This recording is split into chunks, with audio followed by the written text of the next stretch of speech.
President Obama is not wasting any time calling on Congress to take up his major policy goals, namely immigration reform. We still need to pass a law to fix our broken immigration system, passing a budget, immigration reform, farm bill. Those are three specific things that would make a huge difference in our economy right now.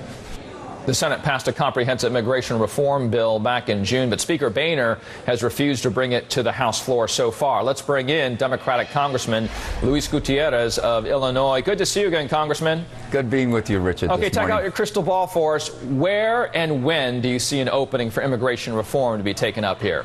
I still think before Christmas of this year.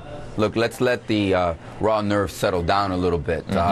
Pretty contentious, rough couple of weeks there. But, you know, the sun's going to come out. It's going to dry up. I think someone was on MSNBC just yesterday, one of my colleagues saying, he was from a new freshman from Wisconsin, saying, hey, you know, budget guy is going to be Paul Ryan negotiating there. And at the same time, he's been very consistent for comprehensive immigration reform. And let me just move forward just a little bit. I think what the president said is very important. You notice that we're all talking about immigration again. That's what the president can do. He puts a spotlight on something and he changes the conversation. I think he needs to continue to do that. I'm very thankful to him. But I also think that given the raw nerves, maybe he should pick up the phone, call Boehner, call the Judiciary Chairman, call the Republicans. And Democrats, we're good, right? We know and we're ready to do it. Kind of bring them in, talk to them, and see where that sweet spot is at so that we can move forward. I think but I think we can get this done before Christmas. You are a very hopeful congressman. I want to talk about Congressman Raul Labrador of Idaho, who said this Wednesday night, quote,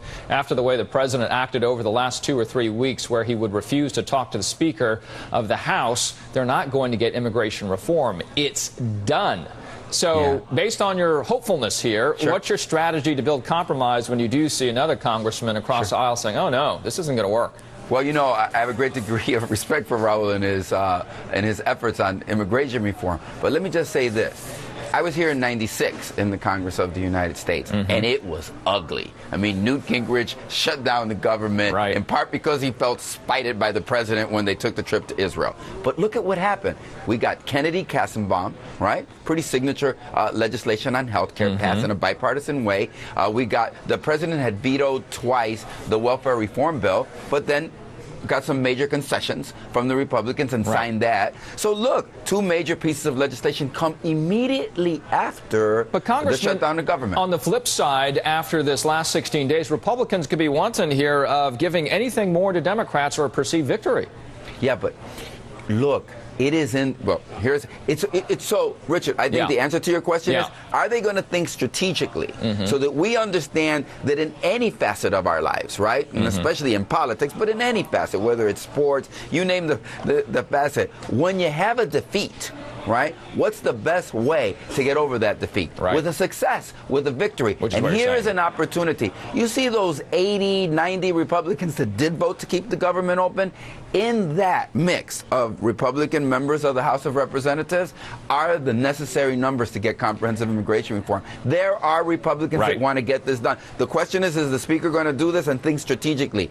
I believe he can. And I think the role of the president is to help him get there. Though there are many who would like to see this done, the question might be, why would these Republicans want to go along with it? USA Today says this, quote, Democrats are hoping that Republicans, mindful of the party's poor performance in recent national elections among Hispanics, will support a comprehensive bill that tackles many issues such as citizenship, expanded visas, and border security. You've seen that said before. But when House seats are largely gerrymandered, and we have seen this sort of play through in the last bout with the debt ceiling, does this argument make sense with immigration reform? Sure. But look, Paul Ryan came to Chicago and stood with me at the City Club, right?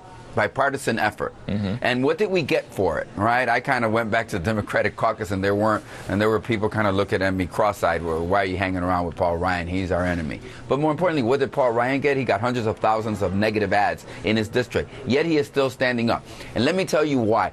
Because you cannot simply ignore principle.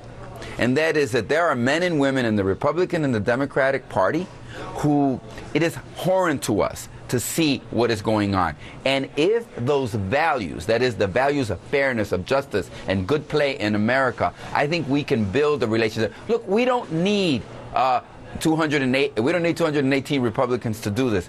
We need 45, 50 Republicans to do it. They exist. And my hope is that they will be able to go to the Speaker and that they want to have a more moderate view and say, you know, it's our turn also to be able to work with the other side of the aisle. Congressman, that is if the Speaker does bring it to the floor. And that's Luis why Gutiérrez. I go back, Richard, for the President to call them in, call the Speaker, and let's have a conversation. All right. Thank you so much for having a conversation with us. And have a great weekend. Thank you. All right, Richard. An intense manhunt underway.